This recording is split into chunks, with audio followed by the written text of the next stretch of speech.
안녕하세요. 저는 결혼 앞두고 허술한 속임에 넘어갈 뻔했다가 파혼을 한 예비 신부입니다.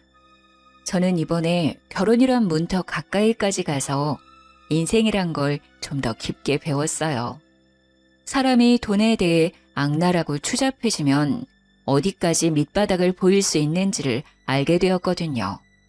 살면서 이런 건 드라마나 기사에서만 일어나는 남일이라고 생각했는데 제가 사랑했던 남자가 최악의 인간 중 하나였다는 사실을 직면했을 때 인생에 대한 회의감이 크게 들었습니다.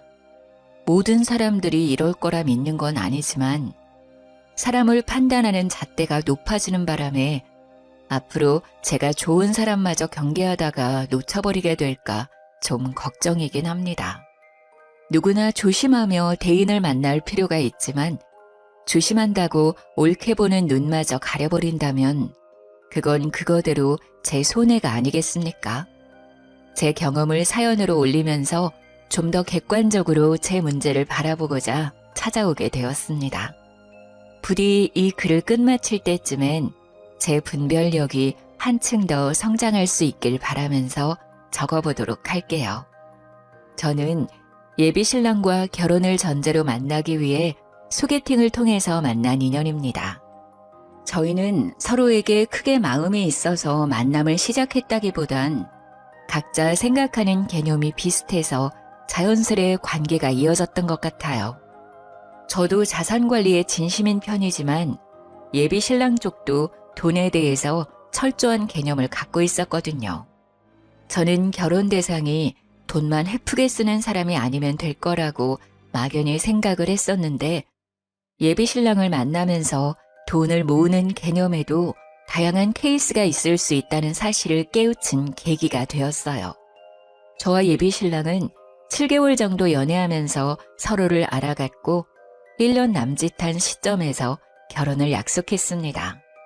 저도 예비 신랑도 남녀 관계의 로망은 딱히 갖지 않는 현실적인 사람들이라 우선적인 기준이 사랑이어야 하는 결혼은 아니었습니다.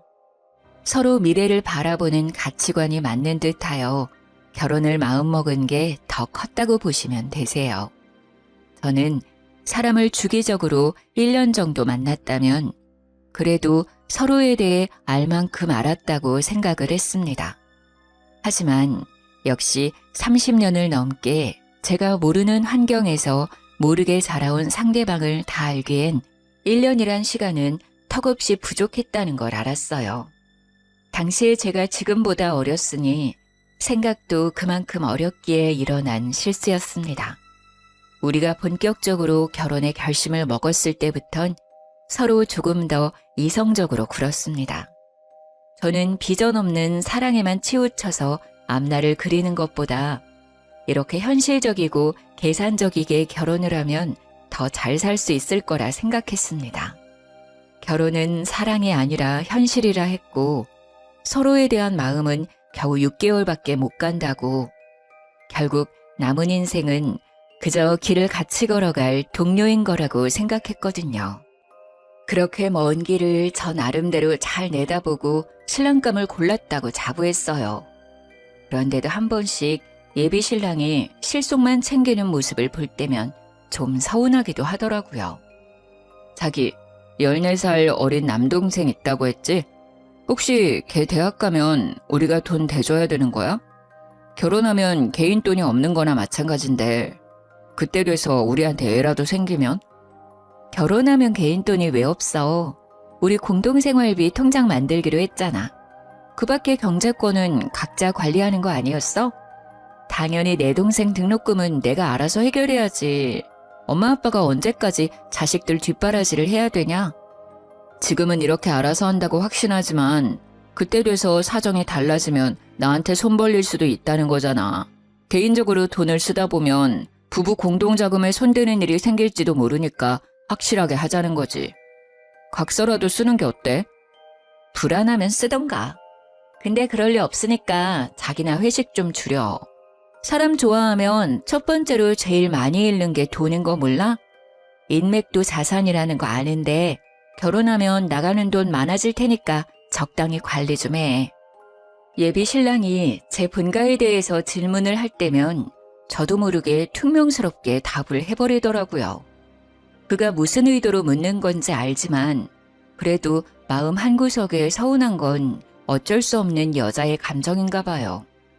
실속 챙기는 거 좋고 저도 경제관념이 철저한 사람이 믿음직스러운데 다른 사람도 아니고 제 가족에게 돈 쓰는 것도 아까워하니 이 남자가 저를 여자로는 전혀 안 보는 것 같다는 생각이 들었어요. 물론 예비신랑 태도가 이해 안 되는 건 아니었습니다. 예비신랑은 외동이라서 형제 쪽으로 돈이 들어가거나 빌려줄 일이 없는 상황이긴 한데 그래서 우리 집에만 돈이 들어가면 더 자기 손해라고 생각하는 것 같더라고요. 저는 말 그대로 14살이나 어린 남동생이 있어요. 그런데 부모님이 그때까지 남동생에게 경제적 지원을 하기에는 건강에 무리가 갈지 모르잖아요. 해서 제가 부모님을 도와서 생활비를 보태고 있는 상황이었거든요. 그렇다고 제 수입이랑 여건에는 차질이 생길 정도가 아니었기 때문에 저는 괜찮았단 말이죠. 그렇게 집에다가 생활비를 대주더라도 저는 따로 모은 돈이 4억 5천 정도 있었어요. 나가는 돈만 있던 게 아니라 제 나름 목돈을 만들 정도의 수익은 벌고 있었다는 뜻입니다. 그런데 제가 예비신랑에게 서운함을 느낄 수밖에 없었던 건 저희가 결혼 전제로 만나는 거라서 각자 수익은 투명하게 공개를 했었거든요. 저는 제가 집안의 가장이나 다름없어서 나가는 돈이 꽤 되는데도 불구하고 큰 돈을 모았는데 정작 외동인 예비신랑은 시부모가 노후 준비되어 있는 상황이었고 저랑 동갑에 직장 연차도 더 높으면서 겨우 2억 8천 정도를 모은 상태라고 했습니다.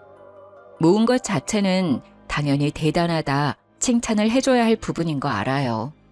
요즘처럼 물가 높은 마당에 주식이나 투자도 안 하고서 2억 넘게 모으기가 어디 쉽나요? 근데 이렇게 저는 예비신랑 여건을 이해해 주려 노력하는데 예비신랑은 유독 제 가족에게 나가는 돈을 벌써부터 우리 부부 돈이라 생각하면서 아까워하니까 저도 서운하다는 겁니다. 물론 예비신랑이 자기 입으로 직접 내 돈 나가는 게 아깝다고 말을 한 건 아니지만 그런 느낌이 어디 말로만 표출해야 눈에 보이는 건 아니잖아요. 제가 하는 고민은 예비신랑한테서 약간 내가 하면 괜찮고 남이 하면 안 되는 내로남불의 태도가 보인다는 게 불편했다는 거예요. 저는 나가는 돈이 많아도 정말 알뜰하게 관리하는 편이었는데 예비신랑은 수익이 좋은 사람이라 할지라도 그만큼 모이는 돈이 적었어요. 예비신랑이란 사람은 정말 다 좋은데 사람 만나는 걸 좀 즐기는 편이거든요. 예비신랑이 제 가족에게 돈 들어가는 걸 한마디씩 시비 걸 때면 저도 예비신랑의 인맥에 대해서 한 번씩 태클을 걸어줬어요. 근데 그것도 한두 번이지 제 성격상 남일에 크게 간섭하지 않아서 인맥까지는 자기 역량에 맞게 알아서 하라고 내버려두는 편이 더 많았습니다. 제가 목돈에 연연하는 건 아니에요. 돈을 모은다는 것이 쌓이는 결과도 중요하겠지만 저는 개인적으로 돈을 모으는 상대방의 마인드를 책임감과 연관지어서 보거든요. 저랑 예비신랑 둘 다 비전 있는 회사를 다니고 있는 중이었기 때문에 돈이야 착실하게 모으면 금방 쌓이는 것이니 액수가 큰 문제라고 보지 않았어요. 정말 다 좋은데 사람 만나는 곳에선 돈을 아끼지 않는 예비신랑의 마인드가 우리 관계에 대해선 책임감이 없는 것 같아서 그게 좀 신경 쓰였던 겁니다. 결혼 전제로 만나는 거니 어떻게 보면 남들보다 우리 가족이 예비신랑한테 더 중요하고 신경 써야 되는 인맥 아닌가요? 정작 예비 처가한테는 말만 가족이라고 하지 가족이라는 이유만으로 쉽게 돈을 바랄 수 있으니 더 확실하게 선을 만들어야 한다고 했는데 그 발언이 한 번씩 저를 화나게 했어요. 처가댁은 노후 대비 어떻게 할 거야? 두 분 다 집에서 쉬고 계신다면서. 나중에 뭐 우리한테 손 벌리거나 얹혀 살겠다는 둥 그런 건 아니겠지? 뭐? 말을 해도 꼭 그렇게 서운하게 해야 돼? 내가 죽지 않는 이상 생활비를 계속 보내줄 거라서 우리한테 손 벌릴 일은 없는데 자기 말하는 게 좀 그렇다. 우리 엄마 아빠가 어려우면 내 도움 좀 받을 수 있는 거 아니야? 내가 어머님 아버님 형편 어려워졌다는데 내 할 바 아니라고 하면 괜찮겠니? 아니 그런 뜻이 아니잖아. 아무래도 우리 집은 나 빼면 엄마 아빠 이렇게 둘뿐인데 자기 집은 자기 빼고 세 식구잖아. 게다가 자기 동생은 아직도 학교 다니고 있고 당연히 장인 장모님이 노후 준비가 안 되어 있으면 가세가 기울어질 가능성이 우리 집보단 크잖아. 이 정도는 가족으로서 걱정할 수 있는 거야. 제가 굳이 말할 필요가 없어서 제 부모님 형편에 대해 얘기는 안 했는데 저희 쪽은 부모님이 번화가에 건물 하나를 사들여서 병원 시설에 임대를 해주고 있기 때문에 따로 세를 받고 있는 상황이었습니다.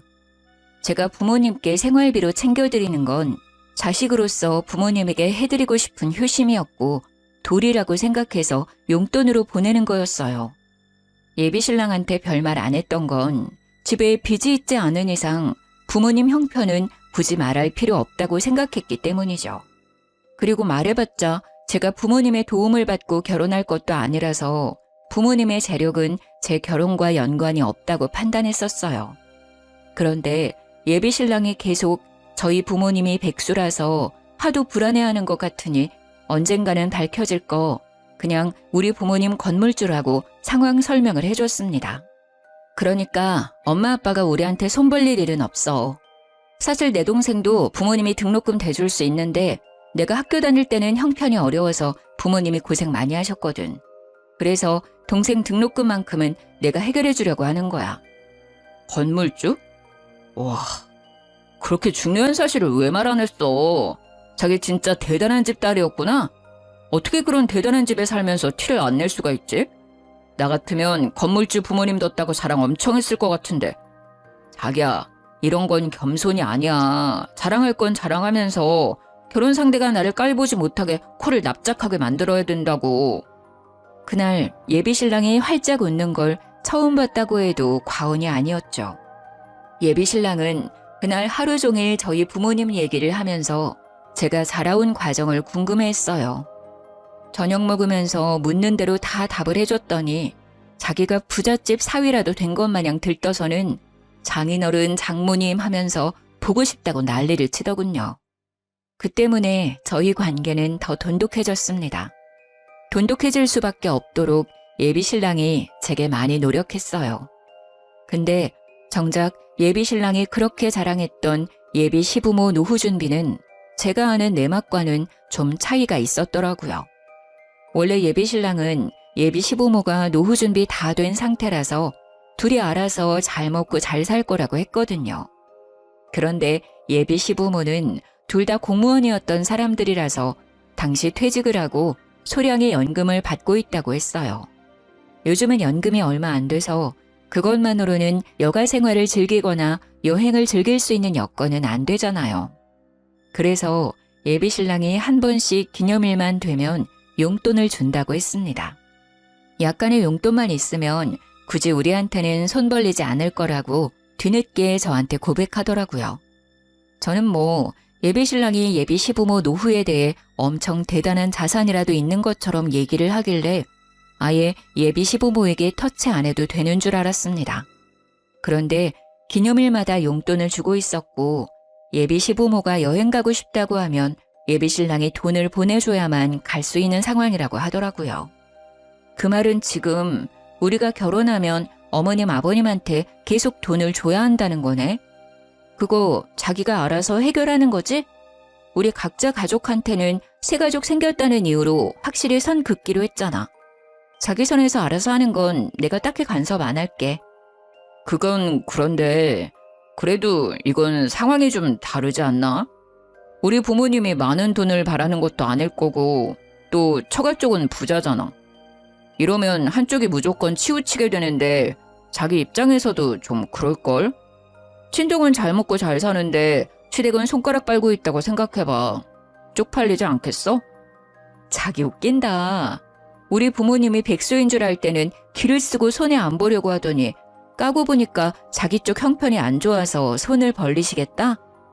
다 형편에 맞게 사는 거지 그런 게 쪽팔릴 문제야? 자기는 우리 부모님 백수라고 했을 때 쪽팔렸나 봐? 아니, 내가 어떻게 처가를 그렇게 생각하겠어. 알았어, 미안해. 내가 좀 팍팍했다는 거 인정할게. 솔직히 우리 집 그렇게 넉넉하지 않은 거 맞아. 그래서 손해보는 거 더 무서워했던 거야. 나도 너희 집 어렵다고 하면 당연히 도와주고 싶지. 그런데 그럴 형편이 안 되는 거 아니까 일부러 자존심 세웠던 거야. 예비 신랑은 그제야 자기의 진심을 실토하면서 자존심을 내려놓았습니다. 그렇게까지 기죽은 채로 사과를 하니까 제가 오히려 더 미안하더라고요. 사실 이렇게까지 예비 신랑 기를 죽이고 고개 숙이게 만들 생각은 없었거든요. 예비 신랑의 이기적인 태도 때문에 순간 저까지 남을 짓누르며 머리 꼭대기에 서려고 했던 것 같아 반성을 하게 되었습니다. 그게 저희 사이의 고비였다면 고비라고 할 수 있었겠네요. 저희는 서로 경제관 차이에 대해 좀 더 진솔한 이야기를 한 뒤에야 결혼 날짜를 잡을 수 있었습니다. 그때만 해도 예비 신랑의 마지막 자존심까지 꺾어봤기 때문에 더 이상 예비 신랑과는 갈등이 없을 줄 알았어요. 예비 신랑이 돈 문제로 저한테 꼬리를 내렸으니 계산적인 행동을 심하게 하지 않을 거고 저희 가족에게 제 개인적인 돈이 들어가더라도 더는 아까워하지 않겠구나 확신을 했죠. 오히려 그렇게 예비 신랑의 밑바닥까지 속 시원하게 터놓으니까 사실 제 마음은 편했습니다. 그래서 결혼을 문제없이 진행하려고 했던 거예요. 예비 시댁에 인사를 하러 가려고 날짜를 잡은 뒤 더 나름 신경 써서 한우 세트를 준비했어요. 예비 신랑이랑 의논 안 하고 준비했던 거라 예비 신랑이 무척 좋아하더라고요. 긴장하는 제게 보나마나 자기 부모님이 저를 100점짜리 며느리라고 생각할 거라면서 들떠 있었습니다. 그게 예비 신랑이 제게 주는 위안이라고 생각했는데 예비 시부모는 진짜로 저를 보자마자 안아주면서 보고 싶었다고 살갑게 대해주셨어요. 솔직히 버선발로 뛰어올 정도로 좋아해 줄지는 몰랐습니다. 좀 당황스러웠지만 미움을 받는 것보단 100만 배 나은 대접이 아닙니까? 저는 그 뒤로 안심하면서 내숭 없이 인사를 드릴 수 있었어요. 이런저런 대화를 편하게 나누다 보니까 예비 신랑이 생각보다 저에 대해 많은 걸 얘기해 놨더라고요. 예비 신랑이 미리 언지를 했다길래 저는 그저 제 성격이나 됨됨이, 직업이랑 나이 정도만 말해놨을 거라고 생각을 했어요. 그런데 제 경제력까지 아주 세세하게 알려놨더라고요. 저뿐만이 아니라 저희 부모님 형편까지도요. 불쾌했다기보단 예비 신랑이랑 돈 때문에 잠깐 갈등이 있었다는 것까지 알고 계셔서 좀 당황스러웠습니다. 우리 아들이 워낙 효자라서 가족한테는 돈을 안 아끼는 녀석이거든요. 그래서 항상 돈에 대해 좀 예민했어요. 아마 아가씨 처지를 잘 모르고 서운한 소리를 했던 것 같은데 아들이 아가씨를 소홀하게 생각해서 그런 건 절대 아니니까 오해는 안 했으면 해요. 그럼요. 이미 얘기 끝난 일이라서 그 부분에 대해선 전혀 개의치 않고 있어요. 근데 저희끼리 사소하게 오간 다툼인 줄 알았는데 알고 계셔서 좀 당황스럽긴 하네요. 어머님 아버님한테 잘 보이고 싶었는데 이미지가 깎였겠어요. 이미지가 깎이긴 왜 깎여요? 얘기 들어보니까 참 꼼꼼하고 야무진 사람이던데. 나는 오히려 아들을 나무랐다니까요. 요즘 애들 돈 개념이 해퍼서 자기한테 투자하기 바쁘지 누가 부모한테 손 안 벌리려고 결혼자금 미리 모아서 4억을 만들었겠어요. 그것도 나이 30대 초반밖에 안 된 사람이. 우리 아들이 무조건 잘못 판단한 거예요. 예비 시모는 자기 아들을 과하게 깎아내리면서 제 기분을 맞춰주려고 했어요. 처음에는 그저 저를 위한 배려라고만 생각했는데 듣다 보니까 그냥 제 편을 드는 느낌이더라고요. 마치 제 환심을 사려는 것 같다는 느낌이었죠. 하지만 그때는 예비 시부모와 첫 만남이기도 했고 첫 만남에 저한테 이렇게까지 환심을 살 이유가 없다고 생각해 그저 착각이라고만 봤습니다. 어쨌든 예비 시부모는 제가 젊은 나이에도 불구하고 사치 안 부려서 좋아하는 것 같았어요. 일단 좋아해 주시니 그걸로 점수는 괜찮게 땄다고 생각했죠. 결혼을 한다면 시집살이는 크게 당하지 않겠구나 함부로 예측하기도 했습니다. 그래서 저도 그 뒤로 예비 시댁을 찾을 때면 예비 시부모에게 일찍부터 며느리 노릇을 잘했어요. 이미 저는 그 집에서 며느리 대접을 받고 있기도 했습니다. 예비 시모는 며느리가 생기면 하고 싶었던 일들이 많다면서 딸이 있었다면 좀 덜 했을 텐데 무뚝뚝한 아들만 있다 보니까 며느리를 너무 기다렸다고 하더라고요. 저를 보면서 딸이 생긴 것 같아 정감이 간다고 이것저것 다 해주고 싶다고도 하는 겁니다. 예비 시모의 마음이 너무 고마워서 저도 그런 애교 많은 예비 시모에게 살가운 며느리가 되어주고 싶었어요. 결혼 전부터 예비 시댁과 친해지면 저 또한 생활이 편할 테니까 예비 시모의 이런 친근함이 좋기만 했습니다. 그래서 그랬어요. 딸이랑 하고 싶었던 일이 있으면 나한테 다 말하라고, 내가 같이 해주겠다고 말이죠. 그랬더니 예비 시모가 어찌나 좋아하던지 그 모습을 보니 저도 기분이 좋아서 예비 시모와 개인적으로 데이트 날을 잡았어요. 예비 시모한테 뭐 하고 싶었냐고 물었는데 막상 하고 싶은 건 잘 모르겠다고 하시더라고요. 그냥 저랑 더 가까워지고 싶어서 같이 놀러 나가고 싶었대요. 저더러 그냥 자기한테 보여주고 싶은 곳 있으면 데려가 달라고 하길래 제가 알아서 데이트 코스를 짰습니다. 원래는 주말마다 예비 신랑과 꼭 만남을 가졌는데 한날은 일부러 예비 신랑과의 약속을 취소하고 예비 시모와 단둘이 맛있는 걸 먹으러 간 적이 있었어요. 그렇게 저는 예비 신랑 만날 때보다 더 신경 써서 그날 하루를 준비했습니다.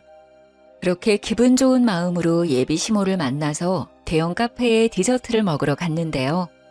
희한하게 예비 시모가 내내 딴 생각을 하고 있는 것 같은 거예요.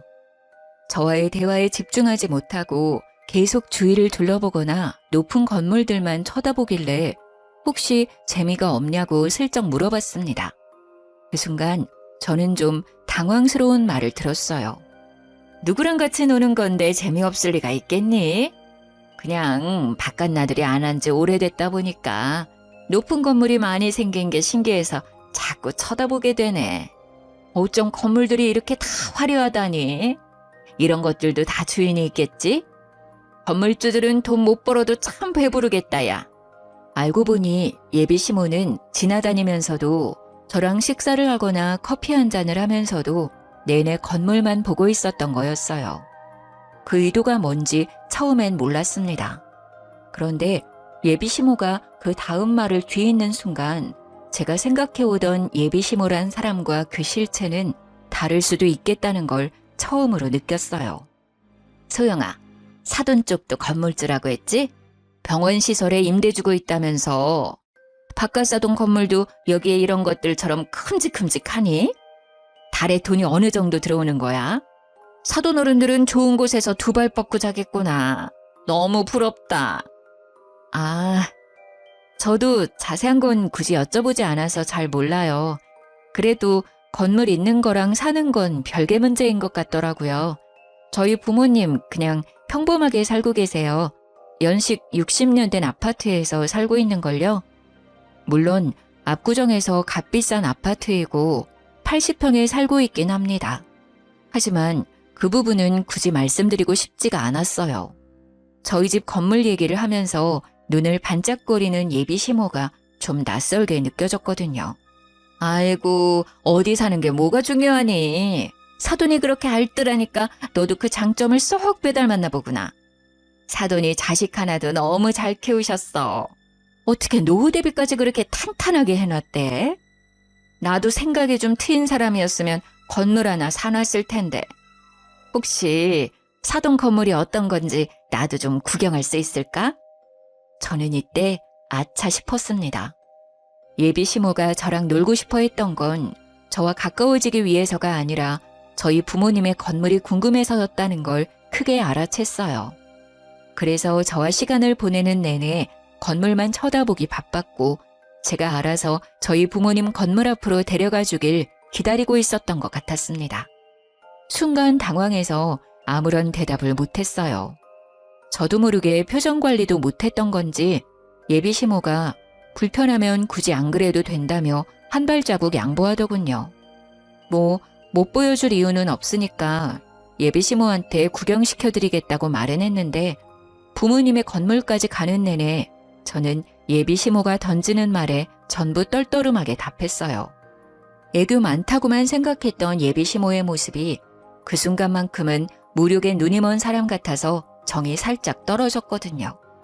그렇게 도착한 건물 앞에서 예비 시모는 더욱더 가면을 벗었습니다. 사실을 듣기만 했을 때보다 직접 확인했을 때 더 큰 충격과 희열을 느끼지 않습니까? 예비 시모는 건물 앞에서 박수를 짝짝 치면서 진짜 높고 크다고 병원 시설이 몇 군데 들어있는지, 건물 주면 병원에서도 지인 할인 같은 게 있는지, 혹시 건물에 자리 하나 나면 자기 가게 하나 들여주면 안 되는지 말도 안 되는 질문들만 늘어놓았습니다. 제가 대답하기 곤란한 질문이기도 했어요. 그래서 저는 그날 거의 예비 시모에게 거짓말을 했습니다. 병원 건물이라서 개인적인 장사는 안 되고 건물주는 병원 관계자의 직계가족이 아니기 때문에 할인 같은 거 없다고. 그냥 건물을 갖고만 있는 거고 월세만 받는 거라 아무런 혜택이 없다고 말입니다. 물론 몇 개 대답은 얼추 사실이기도 해요. 건물주한테 병원 할인이 왜 들어가겠어요? 설령 된다고 하더라도 직계가족이 아닌 생판 남이 무슨 권리로 할인을 요구하나요? 어쩌면 건물에 자리 하나쯤은 아빠가 선의를 베풀어 한 자리 내어줄 수는 있겠죠. 하지만 공짜는 안 되죠. 저희 부모님도 건물에서 나오는 새로 먹고 사시는 분들인데요. 예비 시모가 바라는 건 지금 남이 차려놓은 밥상에 숟가락 하나 올리겠다는 심산인 거잖아요. 저 그런 사람들 싫어하거든요. 저희 부모님도 노력 없이 바라기만 하는 사람 혐오하고요. 그런데 그 싫은 짓을 예비 시모가 그날따라 주야장천 해대더라는 겁니다. 예비 시모가 묻는 것마다 제가 부정적인 대답을 늘어놓았더니 곧 실망하는 기색을 보이더라고요. 이것도 안 된다 저것도 안 된다 하니까 자기 기대에 못 미쳤는지 한숨을 푹 쉬는 겁니다. 저는 그것도 웃기더라고요. 이 건물이 본인 재산이길 했나요? 아님 누가 재력을 누리게 해주겠다 약속이라도 했나요? 아니죠. 그저 그쪽 아들과 결혼을 하겠다는 건데요. 당최 예비 시모가 실망할 게 뭐 있는지 이해가 안 갔습니다. 그날 예비 시모를 집 앞까지 데려다주고 집에 와서 생각을 많이 했어요. 과연 제가 건물주 딸이 아니었다고 한다면 예비 시모가 제게 애정을 주었을까요? 돈 때문에 저를 며느리로서 좋아해 주는 것 같아서 그게 마음에 걸렸습니다. 그렇다고 예비 시모가 제게 큰 피해를 준 건 아니라서 예비 신랑한테 확신 있게 따질 수는 없었어요. 대신 저는 그날 처음으로 예비 신랑과의 결혼을 고민했었습니다. 겨우 돈 욕심 때문에 결혼을 포기하려고 하는 거냐고 묻는다면 네, 맞습니다. 맞다고 해야 할 것 같네요. 저희 부모님이 돈에 예민하기도 하고 공짜 좋아하는 사람들을 한심하고 게으르다고 믿고 있기 때문에 그 밑에서 자란 저 또한 그런 사람들을 위험하다고 보고 있거든요. 왠지 살다 보면 돈 때문에 예비 시댁과 부딪힐 것 같은 날이 꼭 올 거란 확신이 계속 들었어요. 예비 신랑과도 돈 때문에 약간의 갈등이 있었잖아요. 제가 건물주 딸이라는 걸 알고 나서는 예비 신랑도 저를 환대했고 배포도 넓어졌고요. 묘하게 예비 신랑 모습이 예비 시모와 닮아 있는 것 같다는 생각도 계속 들었어요. 아니나 다를까 제가 계속 고민하던 문제는 얼마 안가 확인할 수 있었는데요. 주말에 예비 신랑이랑 같이 차를 타고 펜션을 놀러 가고 있었는데요. 잠시 쉴 겸 휴게소에 들렀어요. 예비 신랑이 급하게 화장실을 다녀오느라 차에 휴대폰을 놓고 갔었죠. 그 타이밍에 휴대폰으로 예비 시모한테 전화가 오더라고요. 받을까 말까 하다가 2번 연속 전화가 오길래 한번 받아봤더니 예비 시모 하는 말이 아주 기가 막혔습니다. 아들아, 큰일 났다. 네 아빠가 돈을 준비 못했어. 일단 소영이 살살 구슬려서 소영이 돈으로 결혼하고 나중에 갚겠다고 머리 좀 굴려보면 안 되겠니? 건물주 딸인데 그 정도는 껌이잖아. 처음엔 이게 무슨 말인가 싶었습니다. 예비 신랑이랑 저는 각자 모은 돈을 반반씩 합쳐서 결혼자금으로 될 예정이었던지라 서로 양가 부모님께 손 벌릴 일은 없었어요. 그래서 예비 시부가 무슨 돈을 왜 준비하고 있었는지 이해 못했고 또 그게 왜 우리 결혼이랑 연관이 되는지도 몰랐어요. 엄청 급박해 보이는 예비 시모 태도 때문에 저도 모르게 아무 말도 못하고 제 정체를 숨긴 채 내용을 더 엿들었습니다. 제가 아무 말도 안 하니까 수화기 안에서 예비 시모가 예비 신랑 이름을 몇 번 부르더니 혼자 뭐가 그렇게 불안한지 입을 가만두질 못하더라고요. 이 멍청한 인간이 글쎄 2억에다 빚까지 내서 웬 공유 오피스텔 하나를 매매해버렸지 뭐니. 친구가 같이 하자 해서 투자했다는데 벌써 석 달이나 됐다더라. 근데 그게 또 망조라서 벌써 적자래. 나더러 겨우 있는 8천까지 달라고 하더라니까. 그러니까 예비 시모가 하는 말은 이랬어요. 예비 신랑이 모았다는 돈 2억 8천은 사실 없는 돈인데다가 예비 시부모가 어떻게든 마련해 놓았던 상황이었던 겁니다. 그런데 그 돈을 예비 시부가 몰래 빼돌려서 더 불리고자 친구 사업에 투자를 해버렸고 이혼 얘기가 오갈 정도로 싸웠지만 결국 8천만 원까지 예비 시부한테 빼앗긴 상태라고 했어요. 애초에 예비 신랑은 그런 돈을 모은 적 없는 사람이었고 결혼을 위해서 예비 시부모가 대출을 받아 급하게 만들어 놓은 거였어요. 아들 뒤치다꺼리를 부모 둘이서 나름대로 해결해 놓은 거죠.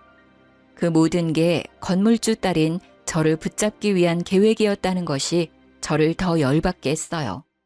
소영이가 모은 돈이 4억 5천은 된다고 했지? 결혼식은 최대한 소규모로 하고 그 돈으로 혼수랑 예물까지 하는 식으로 잘 좀 해결해봐라. 절대 남자라고 더해가는 그런 거 없다는 것도 똑부러지게 말해놓고 최대한 잘해서 불쌍하게 보여봐. 혹시 공짜로 결혼하게 될 수도 있지 않겠니? 남자 나이 30 초반과 여자 나이 30 초반은 확연히 다른 거라는 예비 시모 말이 저를 더 비참하게 만들었습니다. 예비 신랑 나이에 그런 직업이면 더 젊고 건강한 아가씨를 만날 수 있는 조건인데 저는 나이도 있고 출산 준비까지 하면 이미 노산으로 시작할 테니까 남자 쪽에서 손해를 먹고 들어간다고 하더군요. 그러니 늙은 여자 데려가 주는 것만으로도 내 입장에선 고맙게 생각해야 된다고 했고 제가 결혼 자금을 더 대는 게 어쩌면 당연한 거라는 이상한 논리를 주장하고 있었어요. 기가 차지 않습니까? 제 앞에선 알랑방귀 뀌면서 어떻게든 제 환심을 사 실체를 숨기기 바쁘더니 제 뒤에서는 예비 신랑이랑 이런 사기 작당을 꾸미고 있었다는 게 웃기잖아요. 당연히 겨우 빙산의 일각을 확인한 셈이겠지만 저는 일단 그 순간에 이미 큰 배신을 느꼈습니다.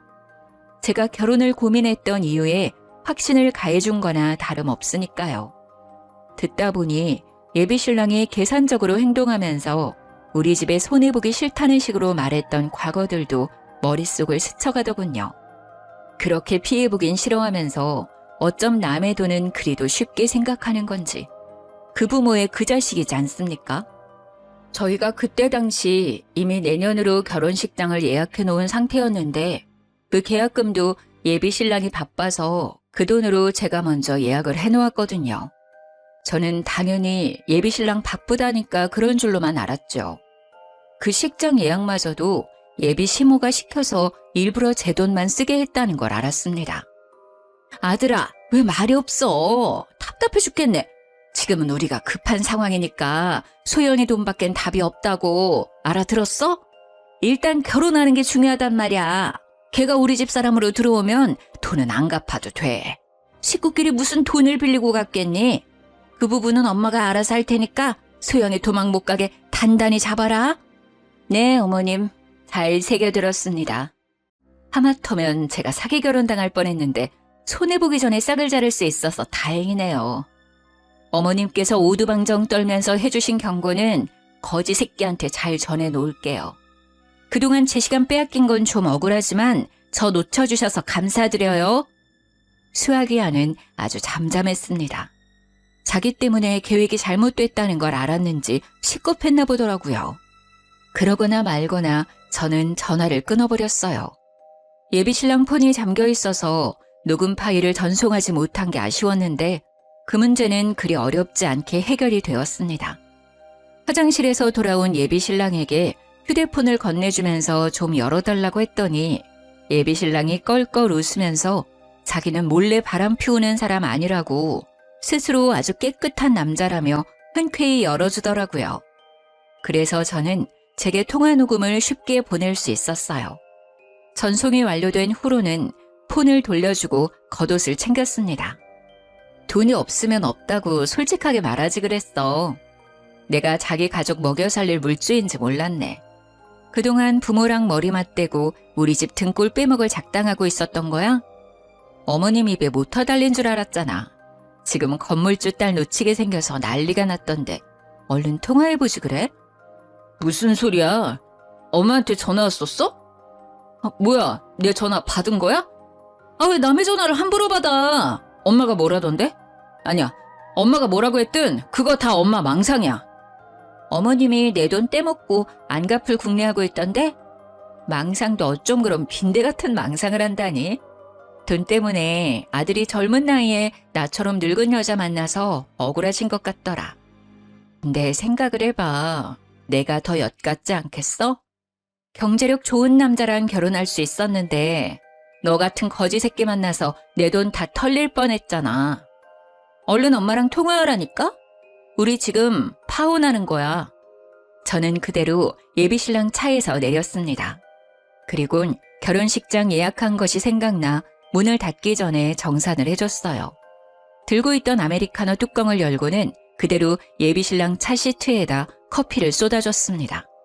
너 때문에 날리게 된 식장 위약금 있잖아. 이걸로 퉁치자. 앞으로는 돈 착실하게 모아서 어린 여자 만나. 멍청한 여자를 꼬셔야 될 거야. 그래야 순순히 돈 내주지 않겠어? 그대로 문을 닫아버렸더니 예비신랑 혼자서 안절부절 난리가 났더군요. 저를 당장 붙잡긴 해야겠는데 차를 두고 갈 순 없고 차 시트는 망가져서 화가 나는데 나와 파혼해버렸으니 무작정 화를 낼 수는 없고 혼자 많이 복잡해 보이길래 그냥 작별 인사하고 저는 친정 부모님께 연락해 휴게소로 데리러 와달라고 부탁했어요. 예비 신랑이 이 와중에 자기 차가 먼저라고 생각을 한 것도 대단했습니다. 급하게 핸들을 꺾어 휴게소를 나가버리더라고요. 그날 뒤로 연락이 왔었는데 그 전화를 받지 않고는 대신 녹음 파일을 보내줬어요. 예비 신랑한테 네 엄마가 한 소리 직접 들어보라는 말과 함께요. 그러니 쪽팔린 줄은 알았는지 연락이 없더라고요. 그래서 저는 우리가 합의하에 파혼을 했다고 생각했습니다. 결혼식장 예약했던 거랑 결혼 인사드렸던 거 말고는 뭐 특별하게 준비했던 것이 없어서 아쉬울 것도 없더라고요.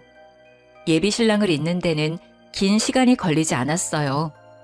그런데 제가 좀 끈질긴 거머리 집안을 만났었나 봐요. 요가를 배우면서 마음의 안정을 찾은 지 한두 달이 지났을 때였습니다. 한날 요가 학원을 가던 중 부모님한테서 연락이 왔는데 웬 아줌마가 부모님 건물에서 난동을 부리고 있단 연락이었어요. 그러면서 자꾸 나를 부르며 찾는다길래 서둘러 쫓아갔더니 세상에나 그 아줌마가 우리 부모님 앞에서 무릎 꿇고 있는 거 아니겠어요? 다 내 탓이니까 제발 우리 아들만 좀 데려가줘요. 절대 속이려고 그랬던 게 아니에요. 건물주 딸이라니까 나도 모르게 욕심이 나서. 우리 애는 내가 시키는 대로만 했을 뿐이에요. 잘못 없으니까 제발 내 아들 좀 받아주세요, 사돈. 나도 사정을 다 들은 사람입니다. 그쪽에서 자기 아드님 아깝다고 우리 딸 돈 빼먹을 생각하지 않았어요? 그런데도 뻔뻔하게 받아달라 무릎을 꿇어요.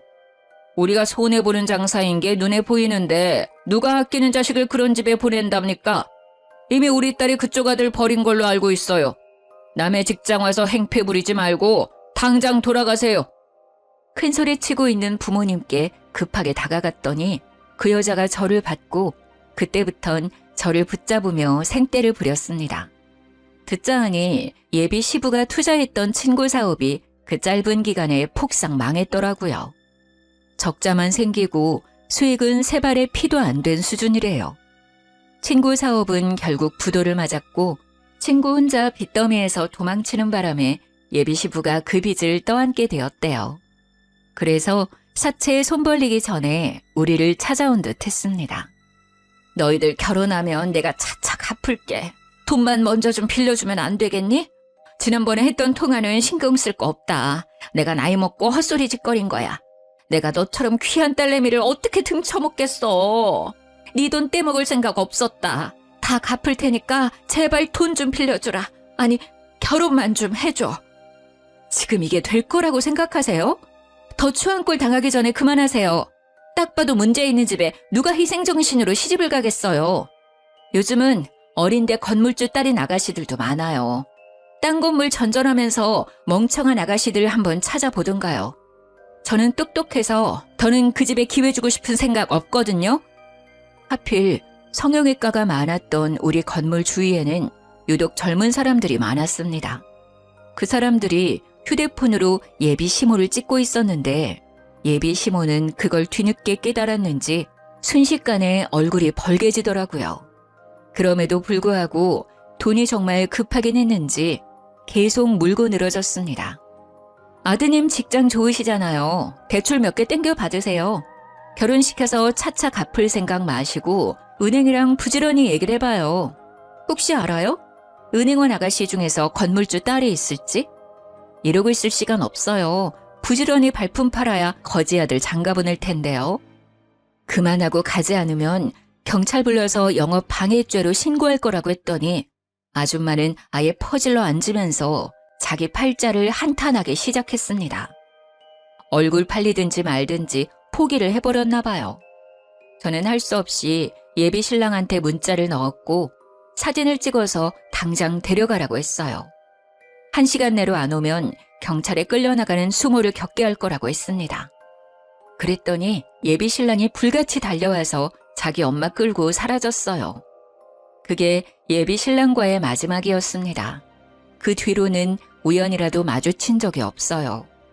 부모님은 그 사람들 얘기만 나오면 저더러 참 냄새 오래가는 똥 밟았다고 고개를 내젓습니다. 그러고는 결혼 안 해도 상관없으니까 저런 똥은 다신 묻혀오지 말라고 혀를 끌끌 차기도 했어요. 부모님 말씀이 맞아요. 그들은 제게 겨우 똥처럼 더러운 존재였을 뿐입니다. 사랑이란 감정이 조금 부족하더라도 실리가 맞으면 부부가 되어 잘 살 수 있을 거라고 생각했는데 이번 기회를 통해서 제 판단이 오만했다는 걸 깨달았어요. 추구하는 가치가 비슷한 것도 중요하지만 사람 됨됨이가 가장 중요하다는 것을 왜 몰랐는지 모르겠네요. 앞으로 결혼 대상뿐만 아니라 사람을 사귈 때도 인품을 유의해서 볼 수 있는 사람이 되도록 노력해야겠습니다. 제 사연 어떠셨나요? 결혼하기 전에 악연을 끊어낼 수 있어 나름 현명했지 않나요? 좀 더 지혜롭게 해결할 수 있는 방법이 있다면 인생 선배분들이 알려주셨으면 좋겠어요. 너절한 이야기였는데 끝까지 들어주신 분들 너무 감사드립니다. 늘 좋은 일만 가득하셔요.